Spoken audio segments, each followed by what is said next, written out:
It's time for Bourbon with Friends, the bourbon podcast that never takes itself too seriously. Pull up a chair, grab a glass, and remember, a bourbon with friends can change the world. Here we go.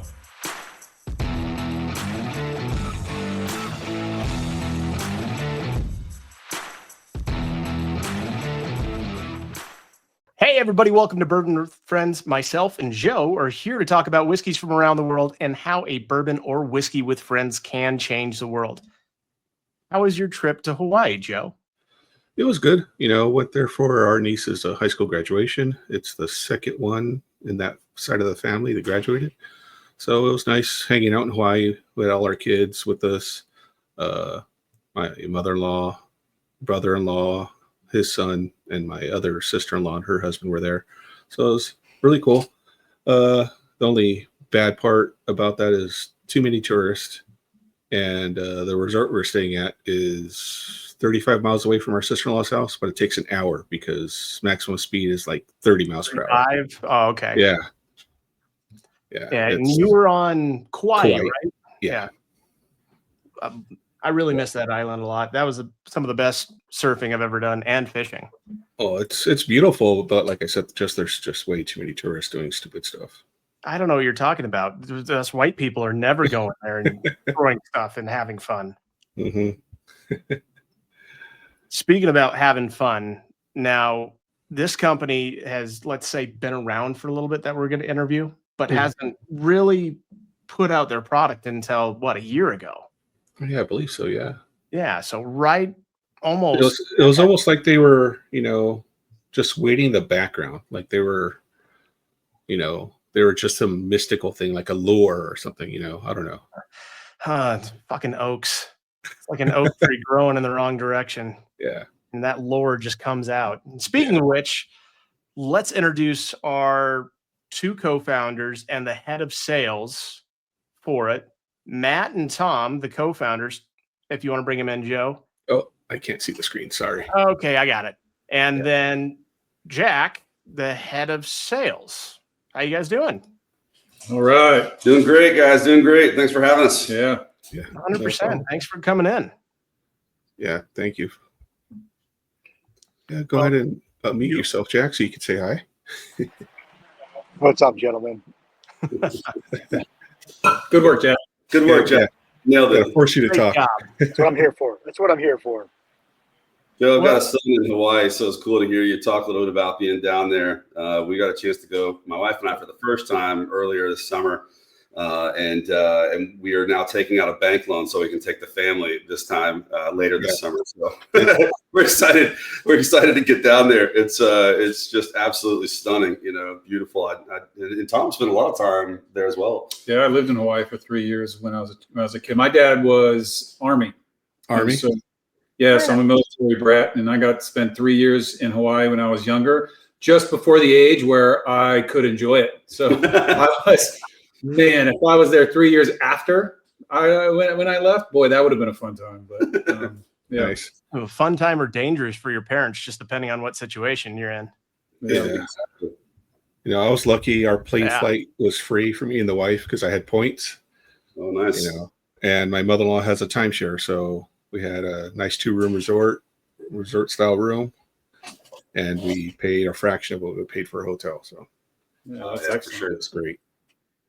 And now I'm even more jealous. This is bullshit. All right, so Matt and Tom, of course, we're here enjoying your 4 grain. Yeah, we'd love to hear that.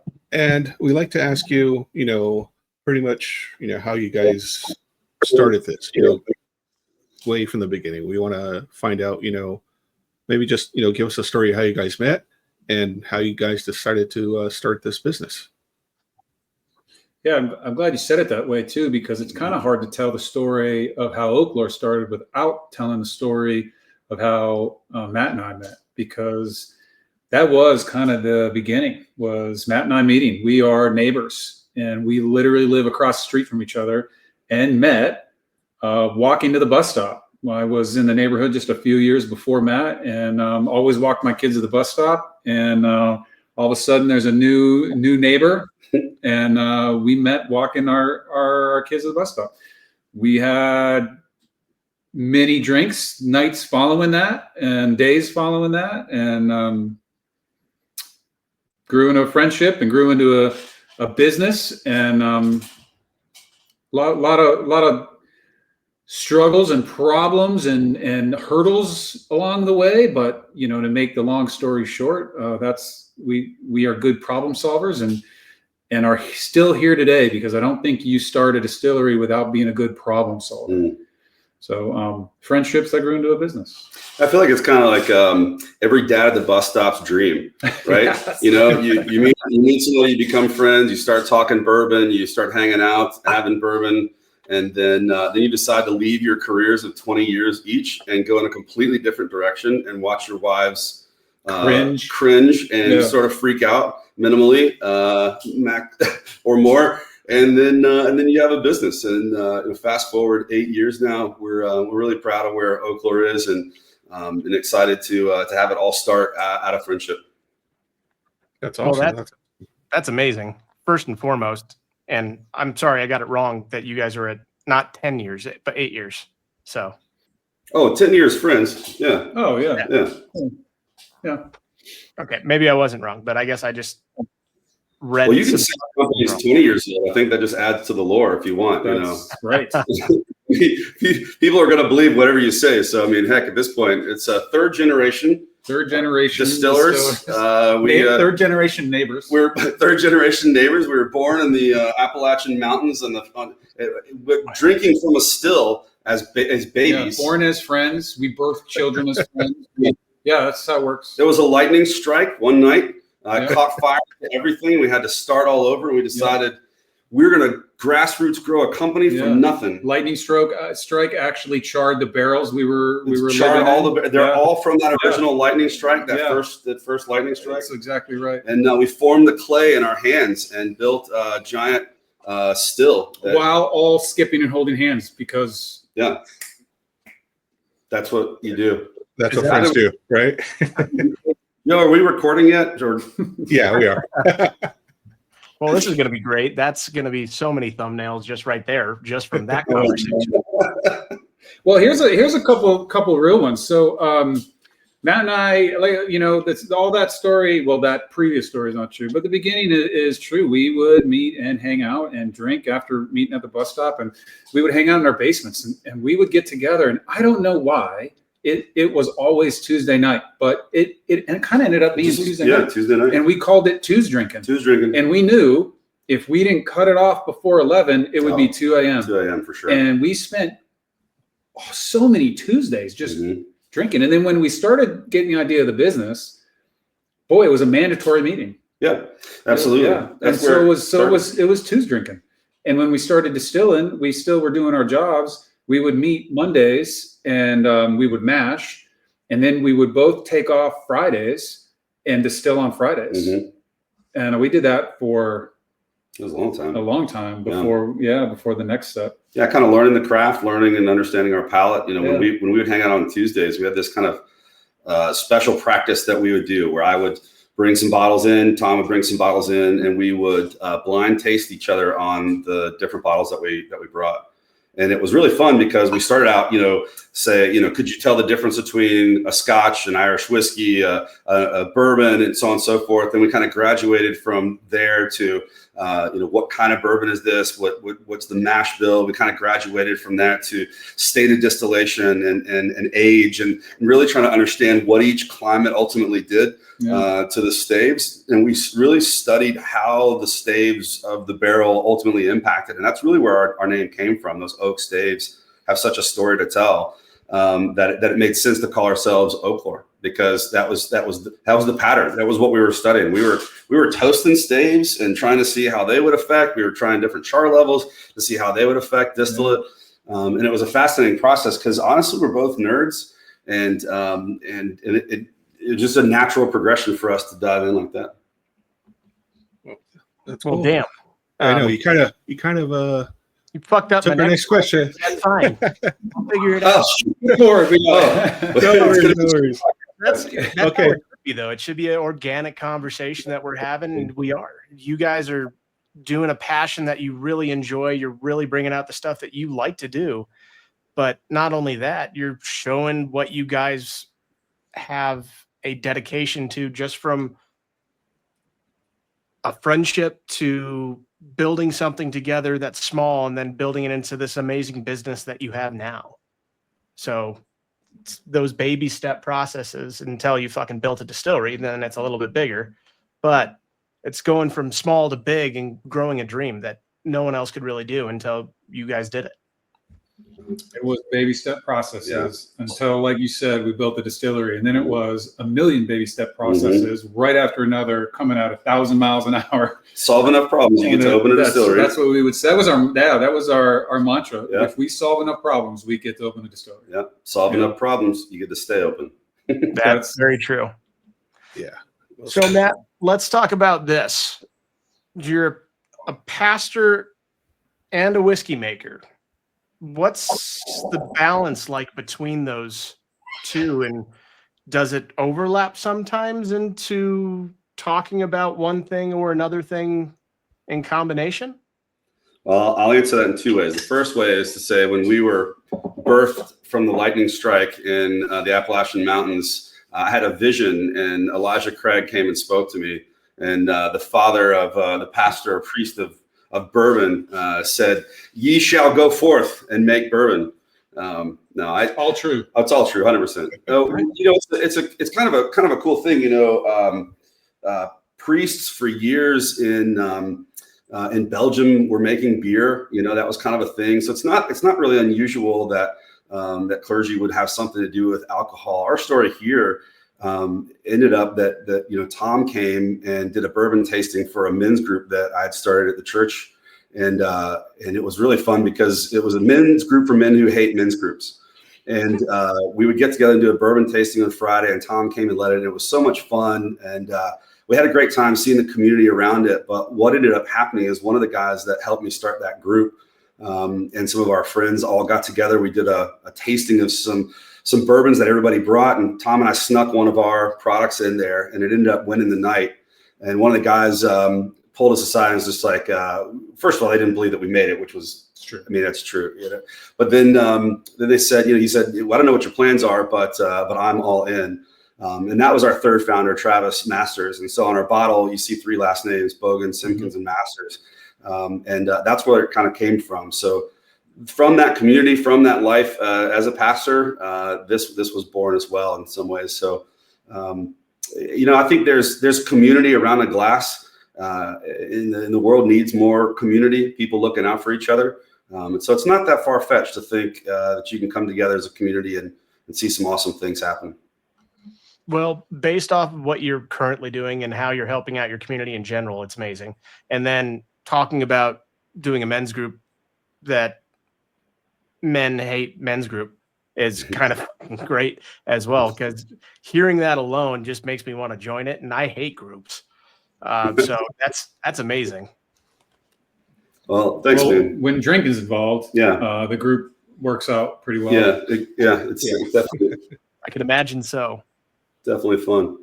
Well, that got us to a point, and then we had 2 other great partners, Derek and Sarper, who really they were friends of Travis, and they came into our business. Now we have 5 folks on our ownership team, and that partnership group is really what helped us to be able to take the next steps. You guys talked that we were kind of around, but sort of waiting in the wings, and when we all kind of came together, that's when the stars aligned, and we were able to take some of the next bigger steps. And so.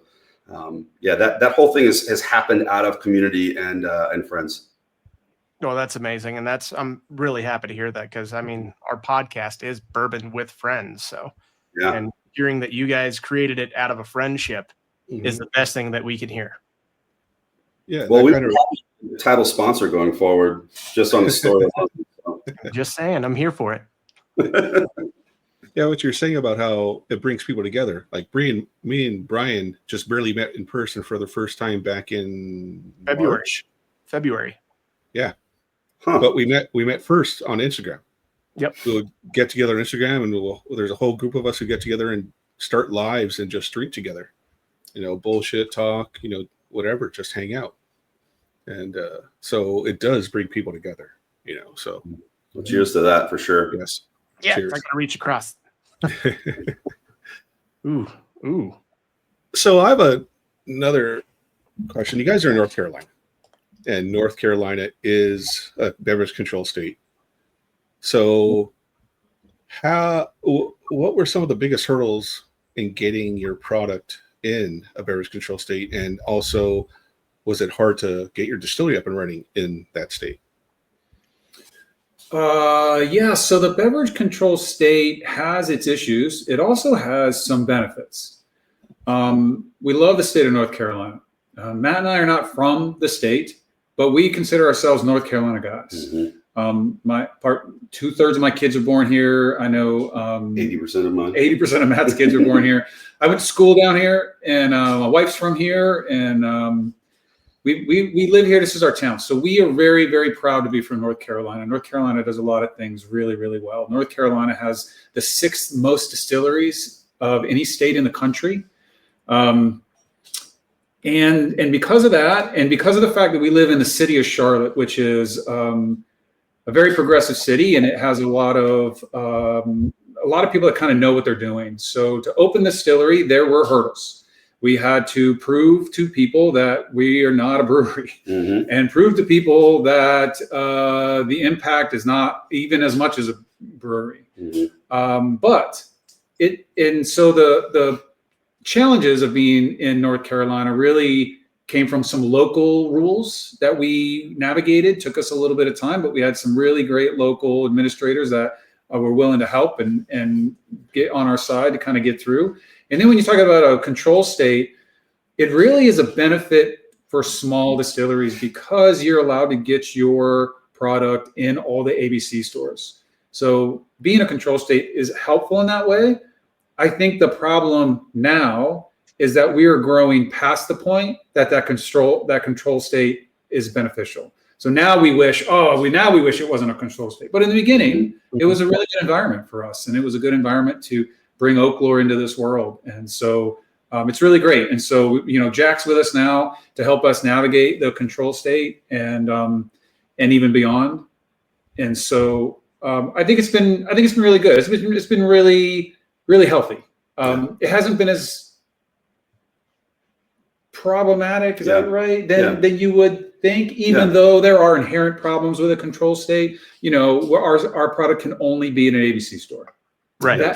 That's a problem. I wish we could put it in the gas stations. I wish we could put it in the grocery stores. Right. That would be really great. So there's inherent problems with it, but outside of that, we're proud that we're from North Carolina. We're proud that we get to represent the products that this state. In this state, we are in the Piedmont of this state, which is the best aging area to age whiskey. And so it's really, really great and fortuitous that this is where we met and this is where we started our company, because a lot of big benefits for us. Yeah, made us nervous in the beginning when we started talking about really the logistics about kicking this thing off. But it ended up, like Tom said, being a real bonus. We got to a point where we knew we needed help, and that's when we kind of serendipitously met Jack. He was coming to think about starting a brand here. And Jack is the reason that everybody east of the Mississippi has heard of Midwinter's Dram. So you're welcome, everyone. That was Jack that made that happen. But we brought Jack in, and we're super excited to continue to expand into all kinds of places. Next up for us is next state. So saturate North Carolina, make sure that your state knows you and make sure that your state likes you. And if that's successful, then you can start moving into the next states. And so we're at that point logistically. And of course, then the most recent has been pushing across the nation. And I think, is it 42 states now, Jack? I think it's 42, or is it 46? Ecom,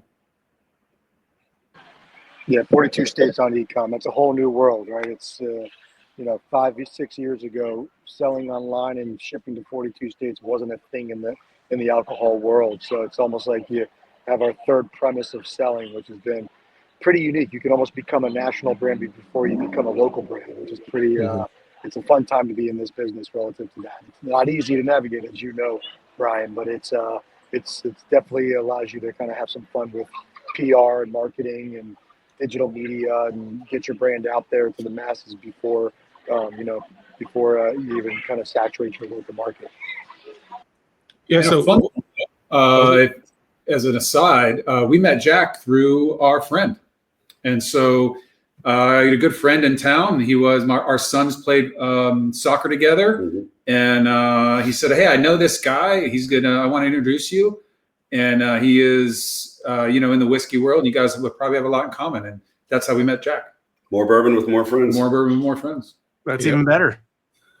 We can keep drinking to that. I'm fine with that. Exactly. Oh, no. I got to ask Jack a question once we get off. It's about a different brand, but I have a brand that he worked for before. There are other brands? There is no different brand. Jack, are you cheating on us? He cheated before he met you, I heard. Everything was so beautiful until this moment. Rosy eyes, and then now rose glasses. The truth out. Goodness. That's the best type of trader, the one who knows the industry before you. Mm-hmm. So I want to get into your guys' 4-grain now. So this 4-grain bourbon, it's like I said, this is the first time I've had a drink since a little over a month now. And this has really piqued my interest in wanting to get back drinking a lot more, but slowly. So let's talk about why you guys chose 4 different grains.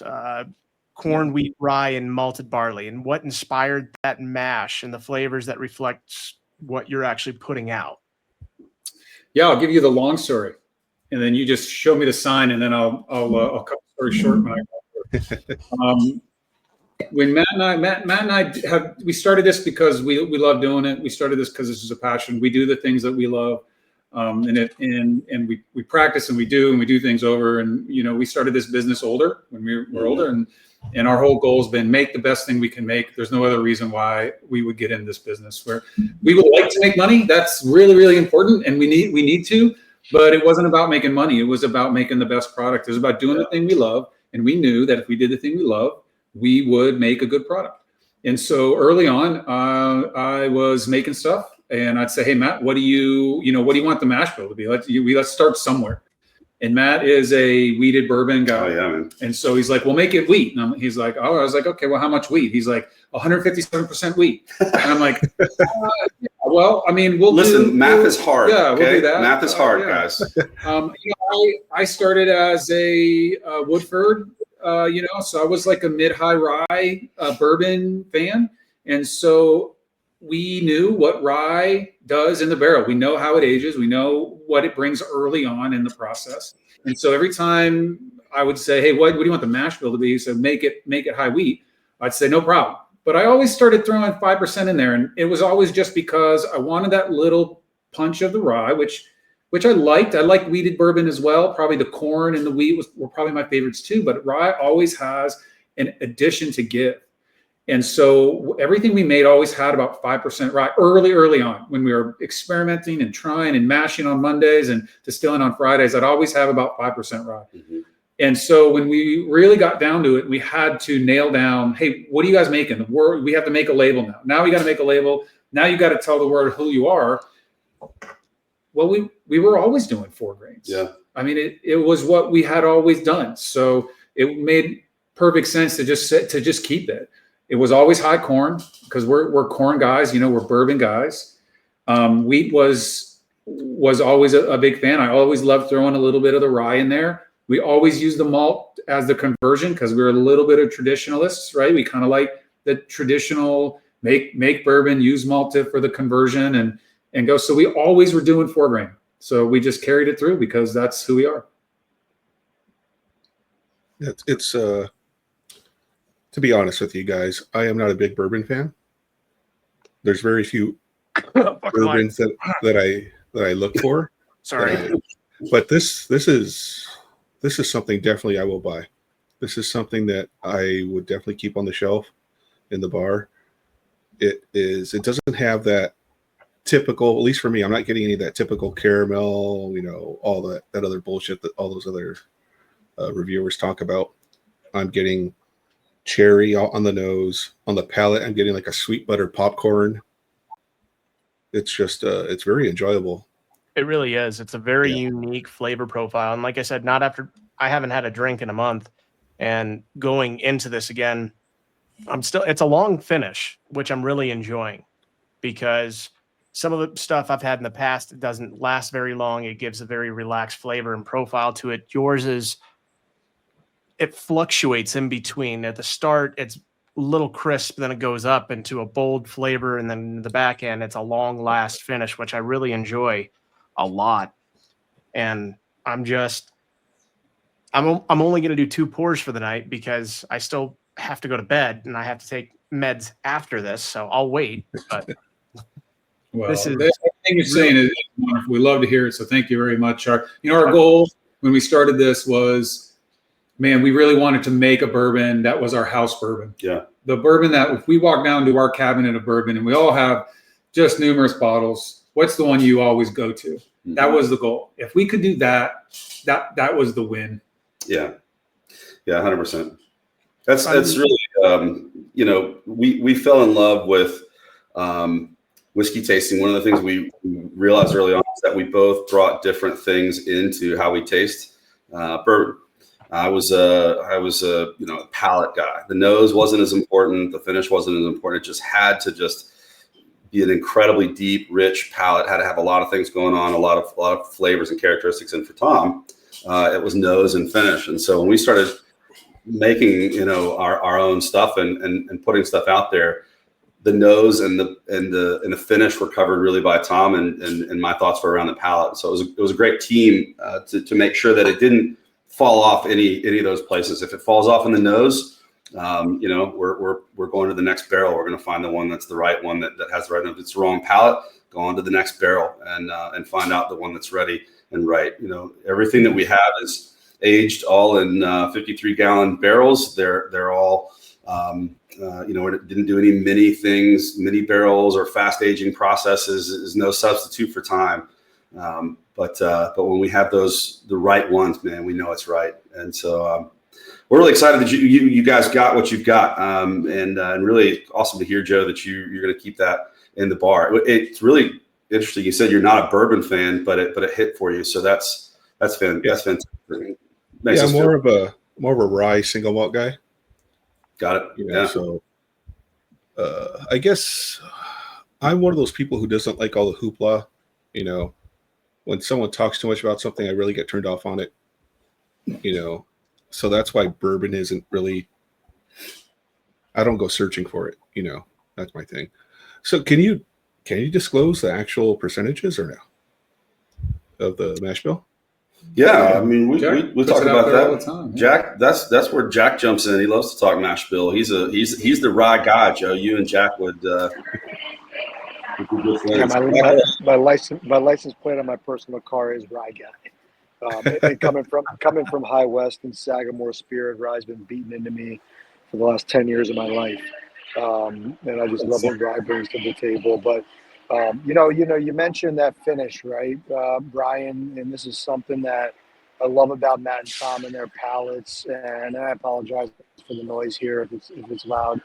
But one thing that texture and finish is something that really appreciate with what Matt and Tom do, and a lot of that has to come with that barrel entry proof. And I don't think it's talked about enough, and it's really important. When we talk about barrel entry proof, that weeded, because we do, when it comes to our 4-grain bourbon that you're trying here, it's 2 different mash bills. It's 2 different, it's a weeded bourbon and a rye bourbon coming together after aging. And that weeded bourbon goes into the barrel at 100 proof, and that rye bourbon goes into the barrel at 110. So even cash rank, Tom, we're talking 108, 109. It's coming out of the barrel at. So to get it down to that 92 proof, Brian, we're just adding a touch of water in there. So that allows that creamy, that viscous texture to stay intact, that finish to last a little bit longer. Because what happens when you come out of the barrel at 130, 140 proof and you get it down to 92, you're adding a lot of water. You're watering that whiskey down after the fact. So you lose that creamy texture, you lose that finish, it kind of falls off a cliff. So the way that Matt and Tom are doing this here is it's more expensive to do it this way. But it makes a better whiskey, especially if you want to come out at that approachable proof at 92 out of the bottle. The mash bill after we batch those 2 mash bills together is going to end up being around 72 corn, 11 wheat, 10 rye, 7 malted barley. after we batch the 2 mash bills together. Well, yeah. Joe, did you So- get that down? Yeah. Okay, thank Yeah. you. So what you're saying about how you guys, how you add your water, do you do it at a lower proof? That makes a lot of sense, because if you do add too much, it doesn't let it compound together. Because whiskey is a compound, and if you add too much to something with alcohol, it doesn't let it mix well. So that makes a lot of sense. You got the way you guys are doing it at a lower proof, and not watering down a high proof liquid or alcohol out of the barrel. So, and that mouthfeel, it just lingers. I mean, for a 92, this is like coating the glass really well. So you are getting a lot of the oils left over from the barrel and that proof. It's really good. That alcohol content, the percentage of alcohol in the bourbon, in the distillate when it goes in the barrel, really affects on what the barrel can do to the liquid. A really high alcohol content in distillate will interact with the barrel a little differently. So right around 110, between 100 and 110, really interacts with the barrel, really lets the wood sugars and the alcohol and the flavors really come out. We really enjoy what that produces. Very nice. Yeah. Well, I want to get into a little bit different side of it. I want to get into the manufacturing side of it. Can you guys tell us a little bit about your distillery itself? What still you guys use? What columns? If is it a pot column? What kind of fermentation tanks? The whole. Yes, we are. We make it on 2 different stills. We actually have used this still that has been put into place in 2010. Yeah, I think so. And then it went dormant for 5 years, and then we were able to. It was purchased, and so we were able to get with those guys that purchased it, and we only make that stuff on a certain still that sits there. It's a 24-inch copper column, and it really produces this really unique flavor.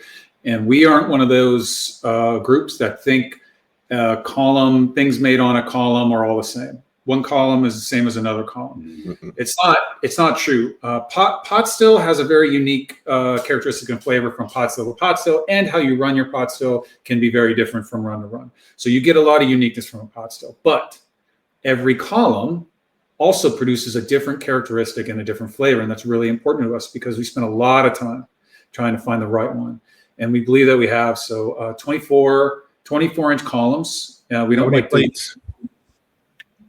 Oh man, Huh? How many plates? Oh, the column plate probably has 20 or 30. It's a column, so they're sieve plates. Yeah. They're not like a bubble plate.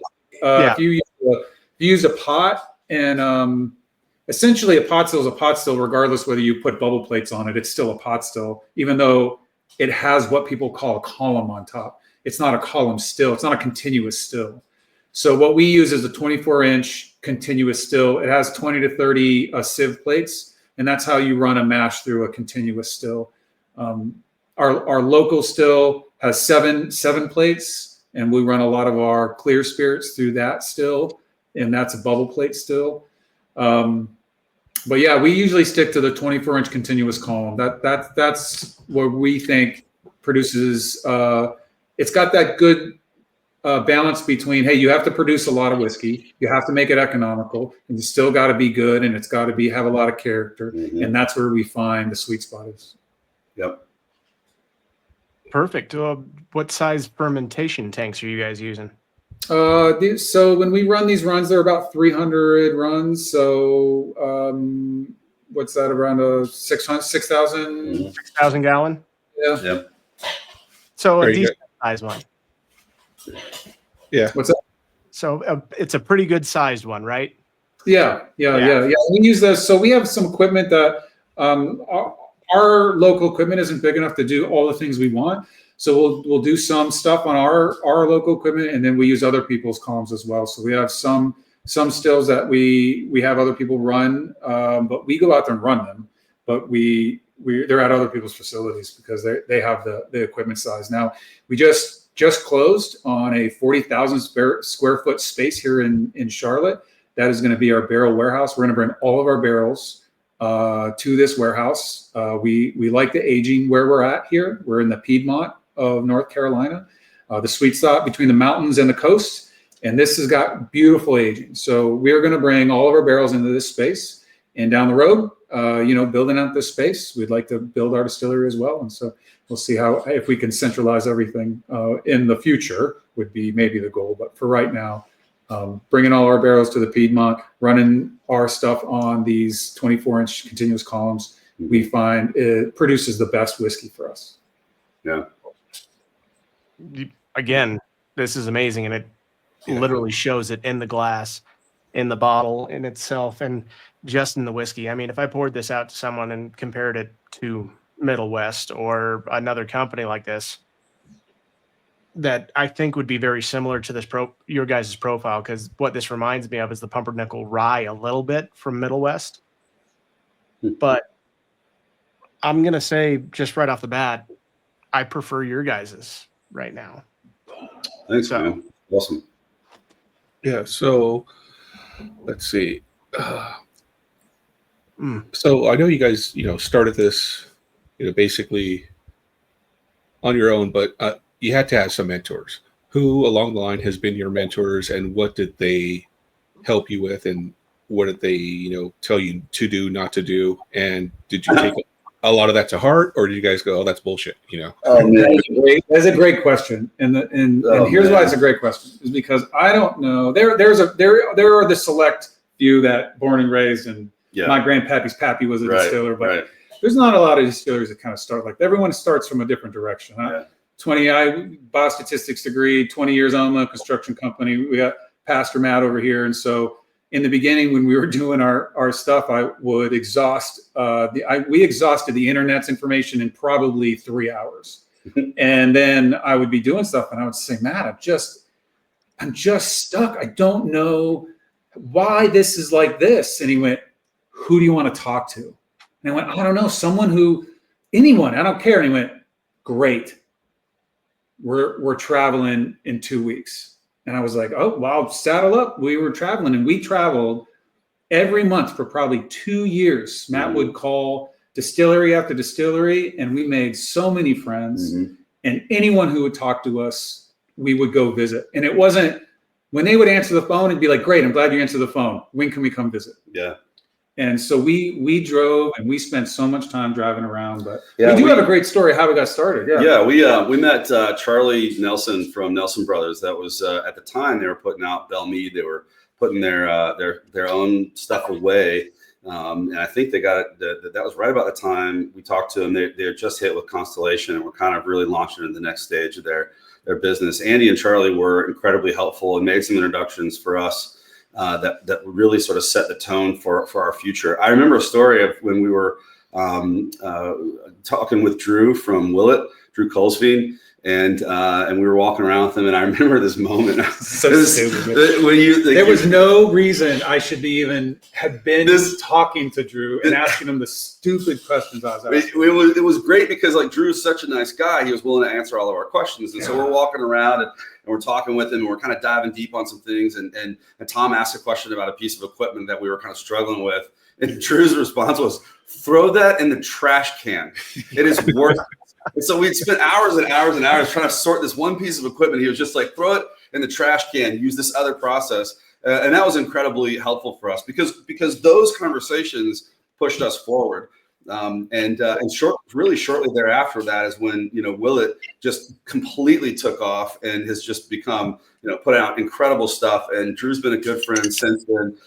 John Hargrove of Whiskey House, he was originally with Barton and then Bardstown Bourbon, and now he's running Whiskey House. He's a guy we talk to at least once a week. If you talk about true mentor, just truly a good person, good friend. Yeah. We wouldn't be here without him. Yeah. I mean, John Hargrove could be the reason why we're here. Yeah, he's something special. He's a great guy. Whenever we can get him to come to town, whenever we go over to Kentucky and hang out with him, we always get into a little bit of trouble. But it's not our fault. It's not our fault. It's all John's fault. but he's been a great friend, and you know, his background, I think before Barton, was Pepsi. He was in production and operations, and then went to Barton and revolutionized how Barton did what they did, so much so that BBC brought him on to help design and implement the entirety of that operation, and now he's on his own doing his own thing with Dave Mandel at Whiskey House, and they've been great friends. They've been helpful. They pick up our phone call. They don't have to do that.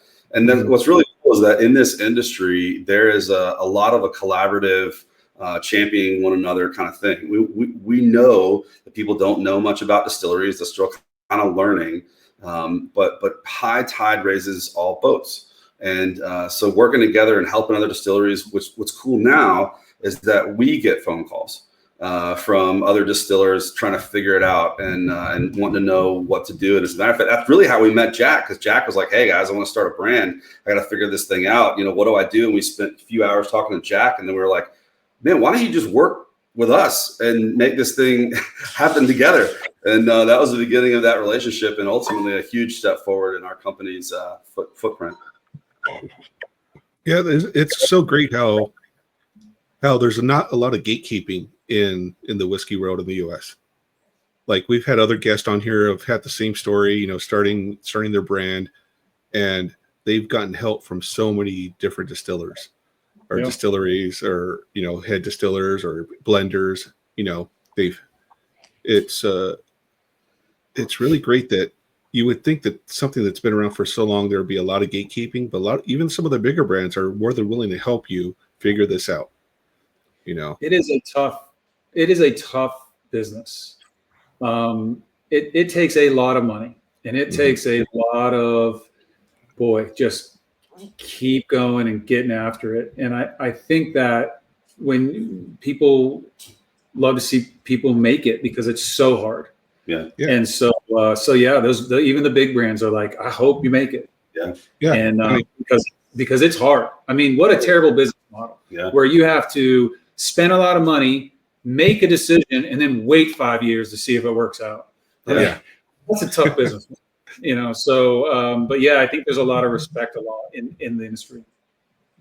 Yeah. Because I'm also big in the cigar community, and I talk to a lot of factory owners and brand owners, and it's the same thing down there. To make a cigar, you know, you pull it, you pull the leaves off the plant. You still got to let it ferment and age for years, and it's still, you don't know what's going to happen with it. You know, so, and a lot of those factories, they all help each other. You know, just like, I don't know if you heard, there's a big fire in the Dominican Republic about 6 months ago, and a lot of the other factories helped that one brand out, or that factory, so they can still stay in business and get their products out. Just like I'm sure, well, not Wild Turkey, who had the big flood? Buffalo Trace. Oh yeah, Buffalo Trace of the flood. Yeah, for sure. Yeah, and just like a few years ago, that other brand had the fire. How everyone helped them out, even though they're a well-established legacy brand. You know, so that's good people. A lot of about the '99 fire with Heaven Hill. Yeah, Heaven Hill. That's right. Yeah. So why don't we go into a fun question before we go over some more about this? Okay. When do I get to pour the rye? We are still drinking bourbon or rye? I gotta keep up. Well, we only have the bourbon. We only have bourbon. Okay. What did you, right. Jack? Come on, man. Hey, that's a great pour to stay with, because we're bourbon. All right. We were kind of like, do we have to drink rye in there? All right. You guys only got the bourbon? Yeah. Correct. Yeah. Oh, interesting. That's okay. I mean, if you want to send the rye, we'll be happy. Oh no, we will absolutely send the rye. I don't know why we didn't send it. The sequel. All right. So last year, when the host took over the show, we had a squirrel question, and we kind of like, all right, we're kind of tired of it. We want to start something new. So one of our other hosts who couldn't make it tonight, he lived in LA for a while and was a screenwriter. He wrote scripts for movies and TV shows. So now we're trying to go into this phase. So if you and Tom were cast in a comedic duo in a buddy cop movie or sitcom, what would your characters' names and quirks be? And will you guys be drunk in every episode or movie? Wow. Okay. Are we picking actors? Yeah. No, No, just what would your names be? And and what would your characters names and quirks be? Or you can, if you want, you can pick actors if you want to, who would play This it. is how it work out. Okay. I'm gonna start, but you're gonna go jump in. Go, I'm sorry. All right.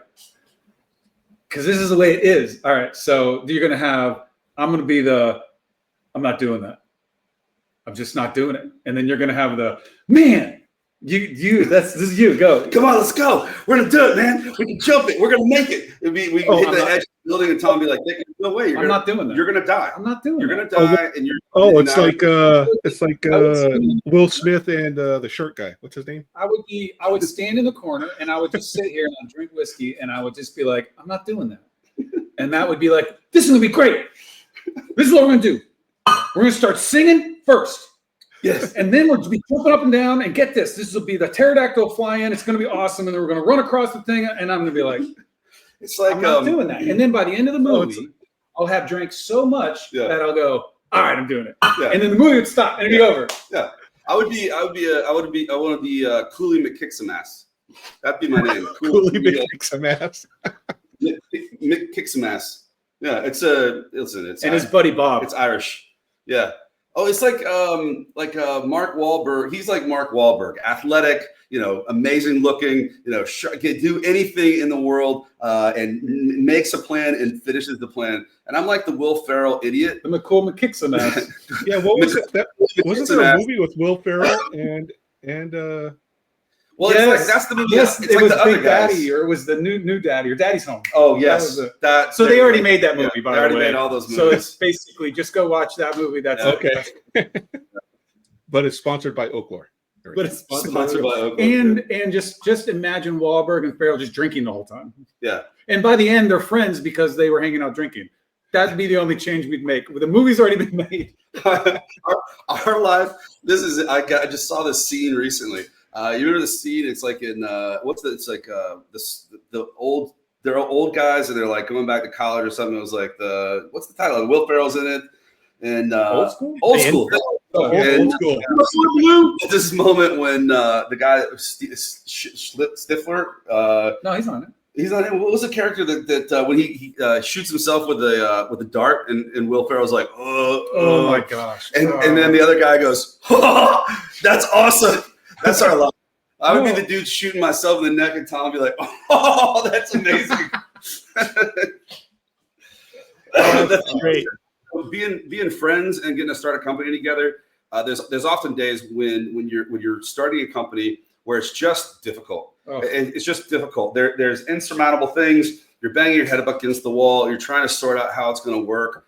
And I think that over these years working together, we had to sort of learn how to be friends and also start a company together, because as friends, it's different. And, they say that like the best way to lose your friend is to become roommates, or something like that. Yeah. Or business partner. We've been able to kind of say, all right, so what's really important to us is that this friendship where everything has kind of been built off of has to be solid. And there are moments when I want to throw Tom out of the office. There are moments when he physically has thrown me out of the office because he can do that. I'm just kidding. But we had to kind of power through those moments and figure out how do you stay friends in a business that is hard. And launching something like this is extremely hard. It's not for the faint of heart. I was just talking the other day to somebody about when we met Bill Owens from American Distilling Institute long time ago. And he was like, we said, what is it that we need to know? What is the one thing? And he said, add a zero. I was like, what are you talking about? He's like, add a zero. How much capital you're going to raise? Add a zero. And it was like, oh man. And he's correct. He's 100% correct. Yeah. Everything that we sort of set out to in the beginning, we had to work 10 times harder, raise 10 times the amount, at least, to be able to scratch the surface of getting on our feet.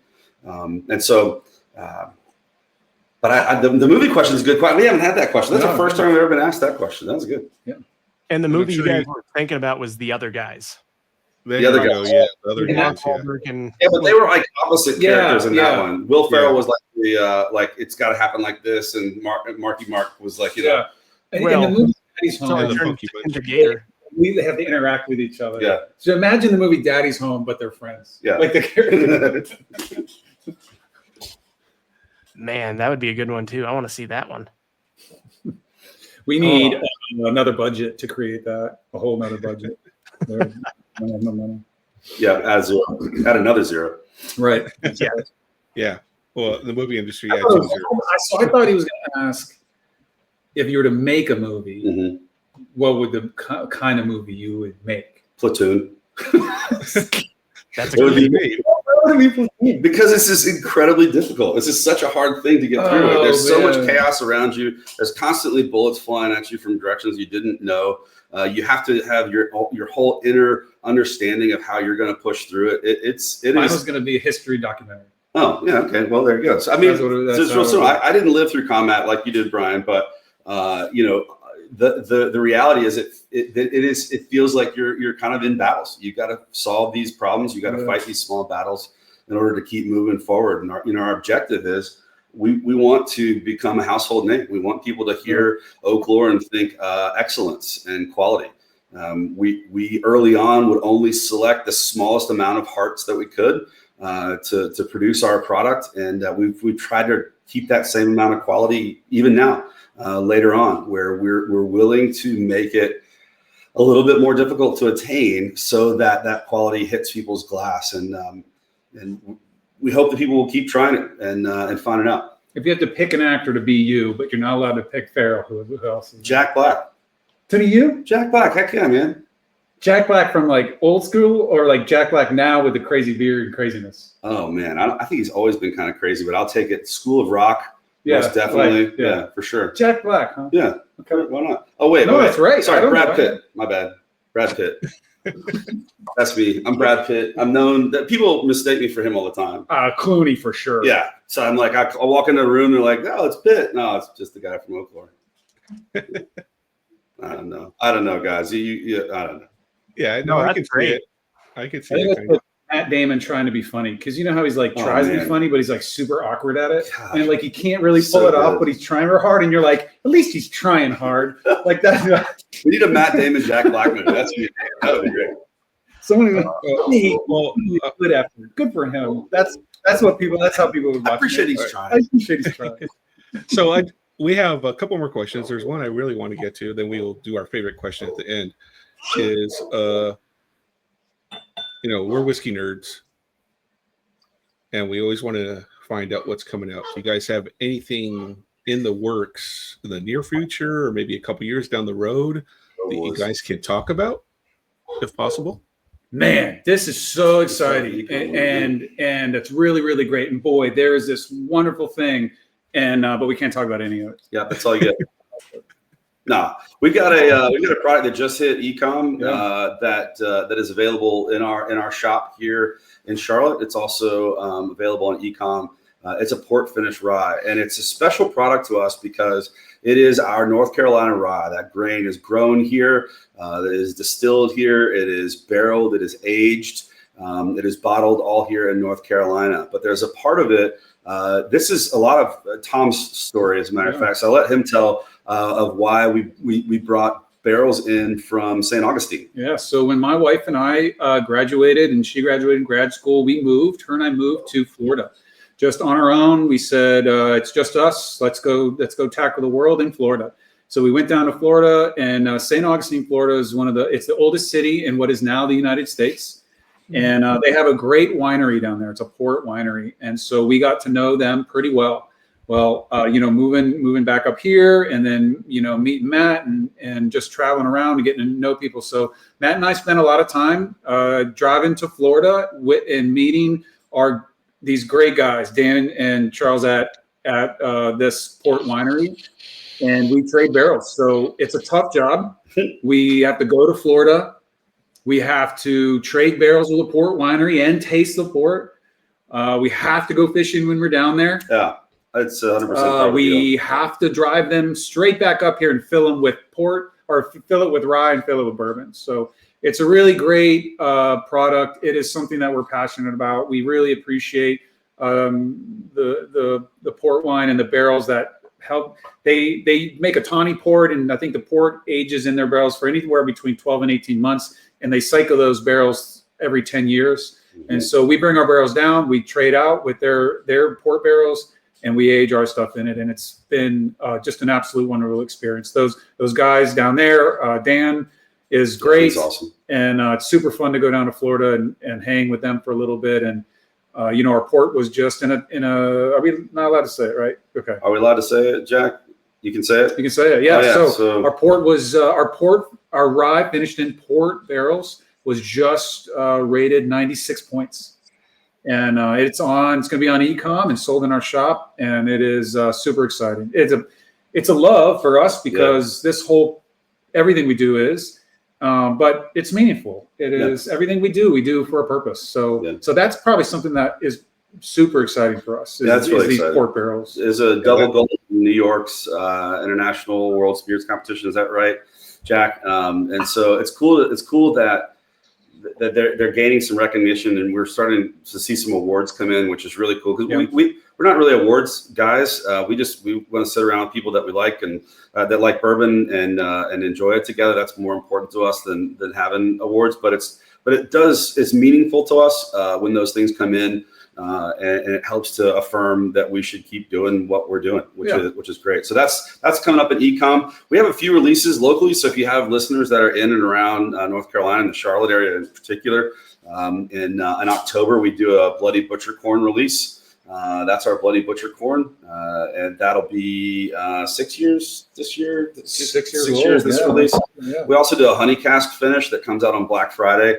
That one is, oh man, that is the fastest selling product. We had no idea what we had our hands on, and every time we release it on Black Friday, it's kind of a mess. It goes quick. People come asking for it, and that honey finish has been really, really popular. So, we have everything we do has a purpose, and it really is. There's a lot of thought behind it. We have honeybees on our property, and we've had them for years now, and they're managed on our site. The honey we get from the honeybees we use in the casks, and then that's what we put our bourbon in, and then age our bourbon in those same casks for minimum 12 months now. In the beginning, it was shorter. Yeah, it was shorter. But now we're right around 12 months is when that's done. So the honey release in Black Friday, the Bloody Butcher Corn release, because of that Bloody Butcher Corn, the origins come from the Appalachian regions, and it had just a different kind of flavor. Yeah, really robust. And so those are things we're really proud of. Yeah, and there's some fun surprises coming down the road, and the best way to kind of know what's happening is to make sure you're following our Instagram. That's a great way. You can also get on an email list with a newsletter that comes out every week when we talk a little bit about what's coming up and what's going on. For folks that are local, we have something called an owner's keep cabinet. And over the years, Tom and I have put things in that cabinet that either didn't go out into distribution or they made it to the shelf, but we saved just enough so people can try stuff. I think there's almost 100 bottles of different products in there. We got a chance to go to, this was just recently, we got a chance to go to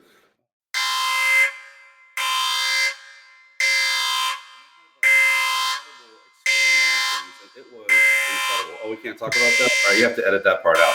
So we have all these, Jack's telling we can't say that. I don't remember what we're allowed to say or not. So, all right, Joe, you got to I'm not doing that. See, that's it. I'm not doing that. See, yeah, I'm not doing that. Now I'm jumping off the bullet. But we love having like these experiments and these things that we could put out that brought different character and some other things. That was really fun for us because we're nerds. And so when people come into town, they get to try our very first batch that we ever did. They can try our very first honey release that we ever did, and a number of other products at cask strength that never made it onto the shelf. And so that kind of stuff is what's really fun. So sometimes, sorry, not sometimes. In addition to that, we have a number of products that will come into e-com that are limited time offerings. So if you're paying attention, you're checking our website, you're on our Instagram feed, you're going to know those things that are coming up. So exciting stuff. Yeah, that's great. It gives me a reason to visit North Carolina now. That sounds interesting. Some of that stuff in your vault. Yeah.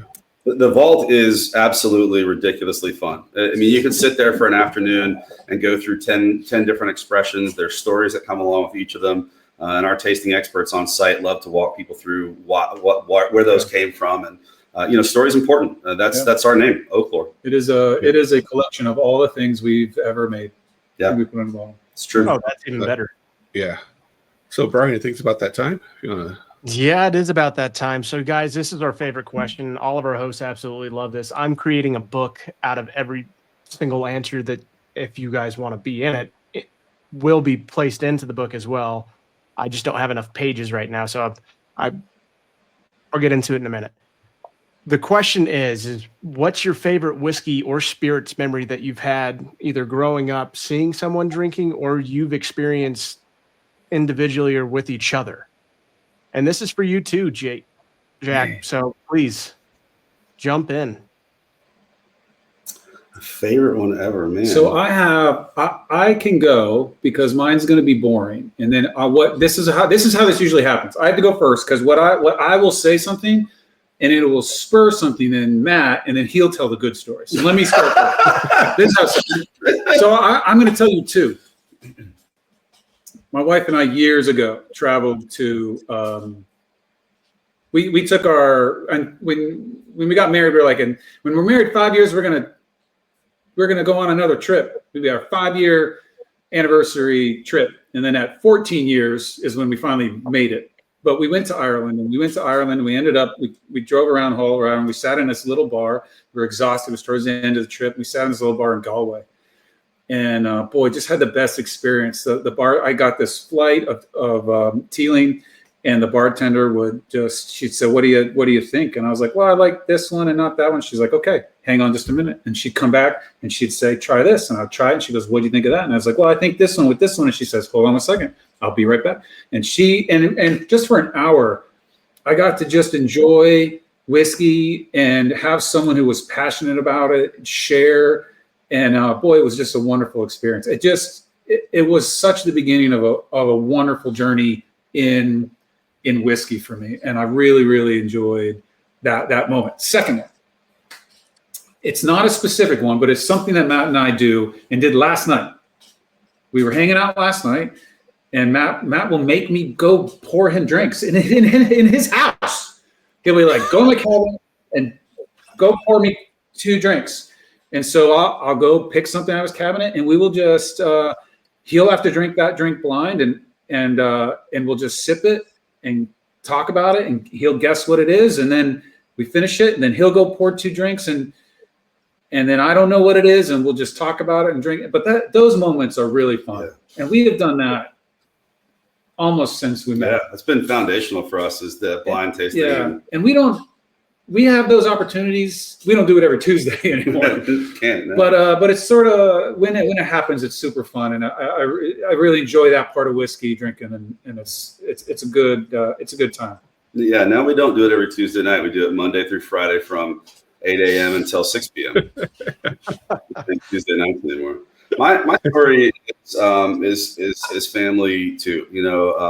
Tom and I have become really close over this last decade, and I consider him family. Our families vacation together, and we've become really, really close. Family's always been important to me. In my early days I was kind of into whiskey before whiskey was a thing, because I did beer post college, and I worked in a craft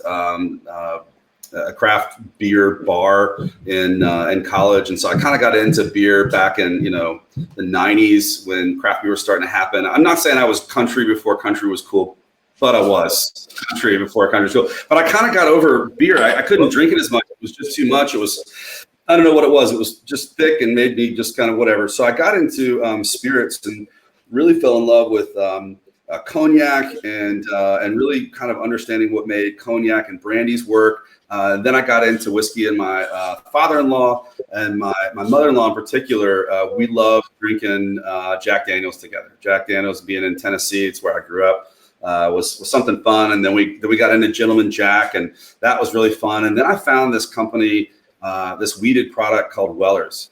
And this is like cool before cool was cool. Again, country before country was cool. But I really loved it, and I kind of studied what it was all about and learned that I just love weeded whiskey. Well, my wife's Uncle Tim, who was one of the most amazing human beings on the planet, just as generous as you could possibly imagine, was also a huge whiskey connoisseur. And every once in a while, when we got together with them, he was the guy that he had the cabinet of all the bottles that I could never afford and had never seen before. And he would always share them and pour them for all of us. He was diagnosed with lung cancer, never a smoker, and it was pretty aggressive. And we lost him. This was probably almost 10 years ago now. And my wife's aunt called and said, "Hey, when you guys come to the funeral, I need to know what to do with his whiskey collection." And so I went into the whiskey collection. I was like, "You probably should do this with this one, this, and so on and so forth." I said, "But this bottle that you got right here is super old, and it's pretty expensive, and there's about this much left of it, and it was a Pappy Van Winkle 23, and there was this much of it, and this is like 10 years ago, so this was pretty special stuff that you just couldn't find anywhere, and not that you can find it anywhere now." But she said, I want you guys to pick some whiskey, folks, and enjoy this." And so my father-in-law and me and a couple of the other folks that were there that were kind of whiskey folks shared this pour of Pappy 23 in his memory. And there was just something special about sharing that glass together, knowing his love and passion, and feeling how happy he would be to know that we were celebrating his life around one of his favorite things. And that community, that family thing that happens with that, it happens like all the way up to like last night. When we celebrated my wife's birthday out back, neighbors. Tom is there, our family's there, his family's there, and we're sharing whiskey again. And it's what makes us tick is to enjoy that community, enjoy, oh, here it comes, Bourbon with Friends. Ding. Oh, man, that was the perfect ending to a perfect story. A sad one, but a good one. But it was a beautiful moment. It's a really beautiful moment. Well, guys, I really appreciate it. But Jack, we still haven't gotten your story, so we need to hear yours. Hey, man, I've been in this business for 25 years almost. I've worked for some great brands, built some great relationships. I'll say right now, from a American whiskey standpoint, I used to manage the state of New York for Campari back when it was called Sky Spirits back in the day. And when I was working for Campari, Sky Spirits, we purchased this little brand. Sorry, it's a little rowdy over here. This little brand called Wild Turkey. And Jimmy Russell loved coming to New York. When Jimmy came to New York, I was his chaperone. I was his chauffeur. And when we purchased it, it happened to kind of coincide with Whiskey Fest. And I'd had Wild Turkey 101, in the past, and, gotten way too many shots and got way too drunk off of it, didn't appreciate it. But when he came to town and tasted me on that Wild Turkey rare breed, that was the bourbon that kind of made me fall in love with bourbon, especially listening to Jimmy Russell talk about it. So, that's my oldest story when it comes to American whiskey. When it comes to my newest story, I've been on the commercial side of things, the sales side of things my whole career. And coming over to Oaklore and, getting to watch the Matt and Tom show firsthand every Monday morning and have that meeting with them and explain exactly how that meeting goes, relative to the dynamics of their personalities. It's fun. It is a lot of fun. And to be a part of that and to be a part of the process and tasting through the barrels that's going to go into the batches, as a sales guy, as a commercial guy, I've never been able to be a part of that kind of part of the process. And to be a part of that with Oaklore has been a blast. It's been so much fun. I appreciate what Matt and Tom bring to the table, not coming from this side of the business. And it's been a breath of fresh air from someone who's been in this business for a long time. And it all stems from good whiskey and quality whiskey. And I don't think that's ever going to change. And that's why I'm here. That's why I partnered up with Matt and Tom and Oaklore. And I'm looking forward to kind of taking this brand to that level. It's going to be, we're here for the long haul, and we're going to have some fun doing it. Good. Now, that was great. Well, thank you so much, Jack. Matt, Tom, everybody listening out there, no matter where you're at around the world, we really appreciate it. We love you guys. And again, no matter where you are, remember, a bourbon with friends or whiskey can change the world. Thanks, y'all. Cheers. Cheers. That's it for this episode of Bourbon with Friends. Be sure to subscribe so you don't miss a single episode. While you're at it, leave us a review to make it easier for others to find the show. You can also check us out on Instagram at BWF Podcast. Thanks for listening.